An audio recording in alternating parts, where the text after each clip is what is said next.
ម្នាក់ម្ដងម្នាក់ម្ដង Dì bộ đấy anh lục tử bà xấu với lăn rồi luôn ba mình chưa anh xạ lục một đầu mớ với anh nè tôi chỉ bà lục rồi chứ ý à chưa mong tiền gì miên chính trang tiết à nít không màu hai ấy niếng anh vào đòn ní rút mình rủi đi cần đọc đầy giường tê bộ đấy chập niếng niếng ôi slap tử ôi vì riêng thá niếng non má thiên mọc hôn có họ anh như thế ណែអ្នកឯនេះខ្ញុំឯណេះមកចង់លក់ខ្ញុំបំរើ4នាក់ណាណែពួកគេនៅទីនោះណែ4នាក់នោះខ្ញុំចង់លក់ទៅអ្នកក្នុង1នាក់2នាក់ tranh bọc niềng nụ tiệt hơi niếng bao bộ dương áo xanh máu tranh bị tê hơi ấy lớn ní mong tranh bọc niềng nú mọc lụa luôn bộ dương tiết niềng niếng ánh ngày ní bắt triệt sập hơi kích mình rủi biết cần đọc đấy ảnh tên niếng hòn ánh bắt mình thọ dương tràn đòn hơi ấy lớn ní មានអណ្ដាតនាងនោះក៏លៀនអណ្ដាតទៅលិតអណ្ដាតអាចោនោះ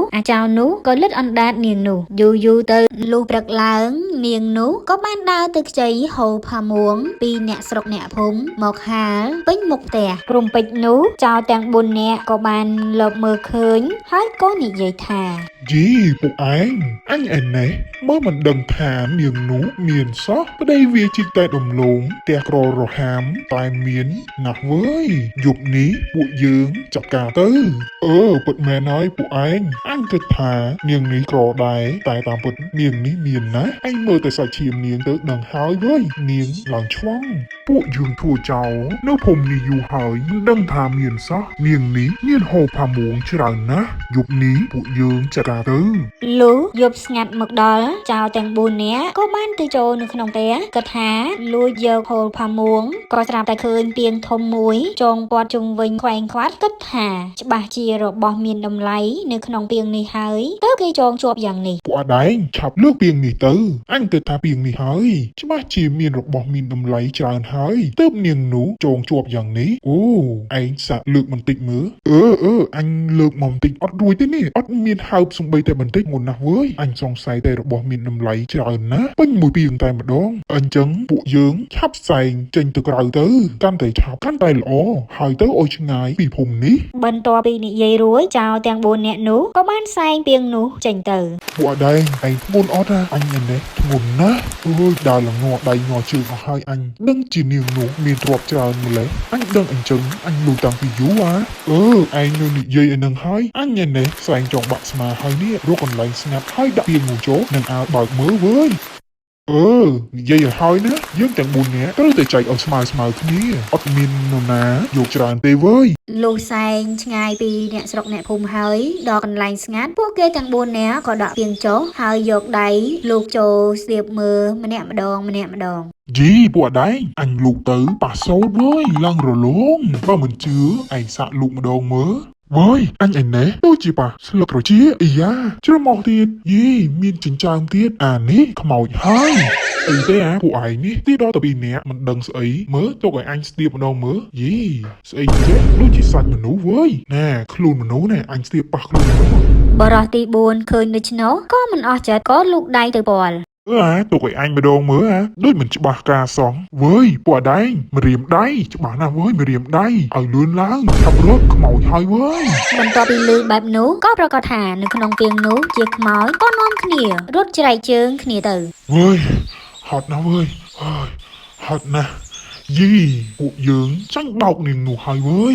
bật mền hơi tạm bật niềng nụ thưa là bạch bọc dưỡng bao dân chỉ bộ dưỡng khơi niềng mà đồn tía niềng ấy chứ bác chỉ slap hơi niềng ní bụi bố chiếc bộ cháo ăn tiết ជួនជាថ្ងៃមួយនាងនោះចុះទៅរកកេញអីវ៉ាន់ត្បិតមានសំពៅទៅនឹងមកដល់ពីស្រុកក្រៅនាងនោះដើរដល់ពាក់កណ្ដាលផ្លូវក៏បានជួបចោលទាំង4នាក់ Dớ niềng anh mà đồn ní rút mình rủi đi cần đọc đầy giường tê quả đấy chập niềng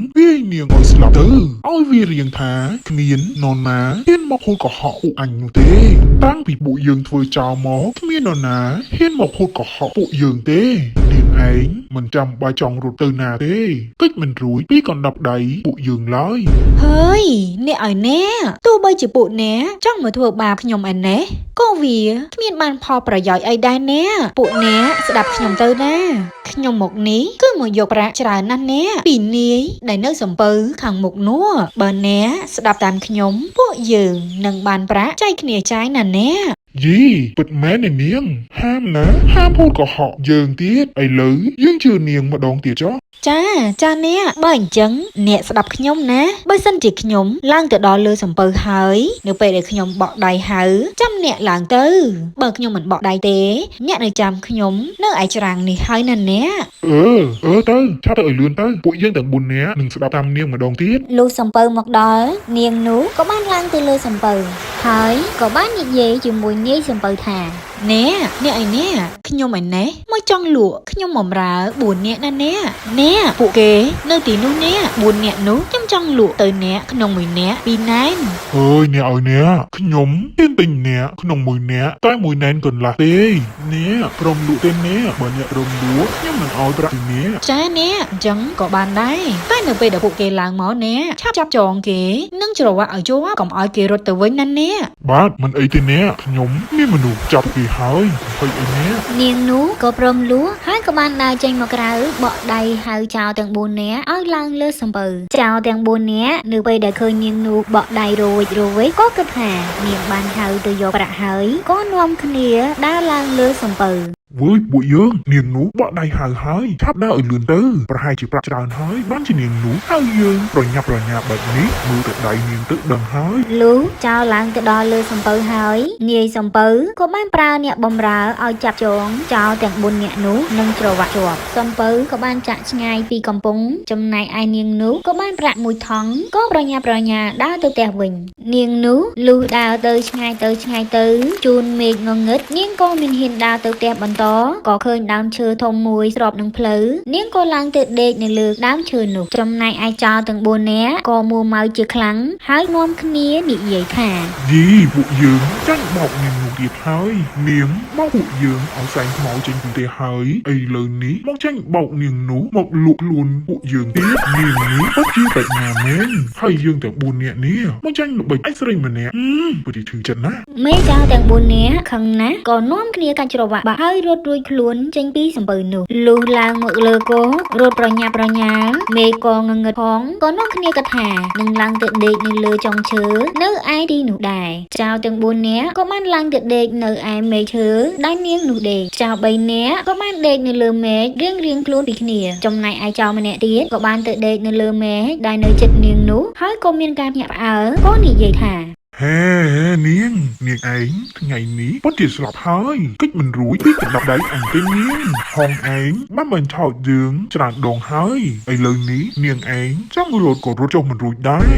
នាងនោះឮដូច្នោះក៏មិនដឹងធ្វើជាយ៉ាងណាក៏បានលើកថងប្រាក់ឡើងហើយនិយាយថាហើយអ្នកឯនេះអ្នកនិយាយតិចទៅបានហើយខ្ញុំបានប្រាក់ច្រើនយ៉ាងនេះបើយើងយកគ្នាជាប្តីប្រពន្ធប្រាក់ទាំងអស់នេះយើងនឹងចាយវាទាំងពីរនាក់អ្នកកុំសម្លាប់ខ្ញុំអីទោះអ្នកសម្លាប់ខ្ញុំក៏អ្នកមិនបានផលអ្វីដែរយ៉ាងម៉េចដែរអ្នកតាអ្នកព្រមដែរទេអ្នកយើងយកគ្នាជាប្តីប្រពន្ធហើយប្រាក់ទាំងអស់នេះយើងទៅរកទីឲ្យមានជាងនេះទៅអ្នកកុំគិតយូរពេកអ្នកស្ដាប់តែខ្ញុំទៅ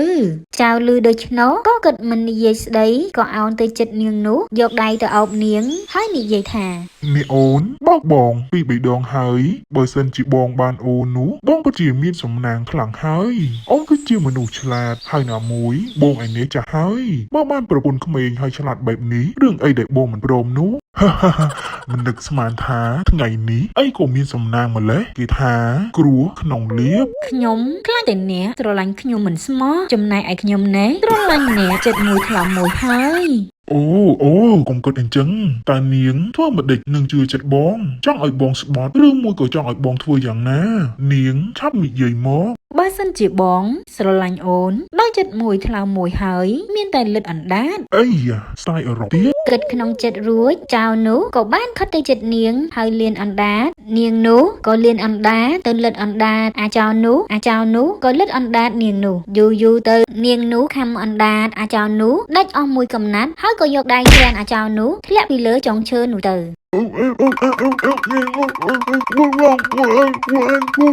អាចោរនោះធ្លាក់ទៅដល់ដីក៏ស្រែកហៅគ្នាឲ្យជួយប៉ុន្តែដោយសារតែដាច់អណ្ដាតស្រែកឮលលចោរទាំង3នាក់ទៀតនៅលើចុងឈើឮសំឡេងលក៏នឹកស្មានថាកូនចៅនាយសំពៅមកចាប់ខ្លួនក៏នាំគ្នាប្រញាប់ប្រញាល់រត់ចុះពីលើដើមឈើ Ôi,ពួកយើងរត់ទៅឲ្យលឿនឡើងកូនចៅនិយាយសំពៅមកហើយតិចវាចាប់ពួកយើងបានងាប់ហើយឲ្យលឿនទៅអូយនៅមិនបានទេឲ្យលឿនទៅ ដោយសារតែមេឃងងឹតពួកគេមើលមិនឃើញក៏នាំគ្នារត់ចោលអាចោរនោះ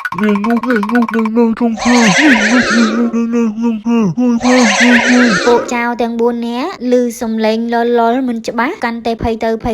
ក៏នាំគ្នារត់កាន់តែប្រញាប់ប្រញាល់ប្រាក់អាយុរៀងខ្លួនចំណែកឯនាងនោះចូលពីលើចុងឈើក៏យកប្រាក់យកទៅឲ្យប្តីហើយរកស៊ីមានបានរស់នៅសុខដុមរមនារហូតទៅ